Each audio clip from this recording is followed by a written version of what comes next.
নমস্কার। তো আজকে আমি আলোচনা করব জল নিয়ে।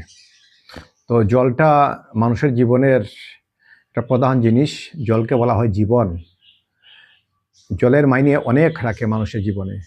তো আমরা যদি শুভ জল পান করি তাহলে আমাদের দীর্ঘায়ু হবে, এতে কোনো সন্দেহ নাই। যদি অশুভ জল আমরা পান করি তাহলে আমরা কি হবে, অনেক অসুখ-বিসুখ আমাদের হবে। হ্যাঁ, প্লাস শারীরিক দিক দিয়ে অনেক সমস্যা দেখা দিতে পারে।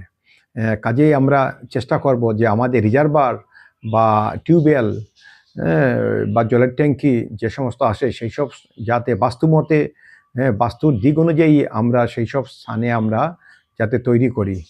হ্যাঁ, এইসব দিকে আমাদের নজর রাখতে হবে।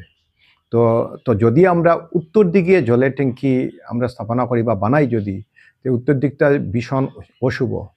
তো এটা কি করবে, যদি উত্তর দিকে জলের ট্যাঙ্কি থাকে এবং সেই জল আমরা সেবন করি তাহলে ধনানি হবে, এতে কোনো সন্দেহ নেই। বিভিন্ন দিক বিভিন্ন সমস্যা আসবে এবং তোর সঙ্গে ধনানি হবে, অনেক অসুখ বিসুখ হবে, অসুখের দিকেও অনেক টাকা চলে যাবে। কাজেই আমরা লক্ষ্য রাখবো যাতে উত্তর দিকে কোনো অবস্থায় জলের ট্যাঙ্কিটা না থাকে। হর হর মহাদেব।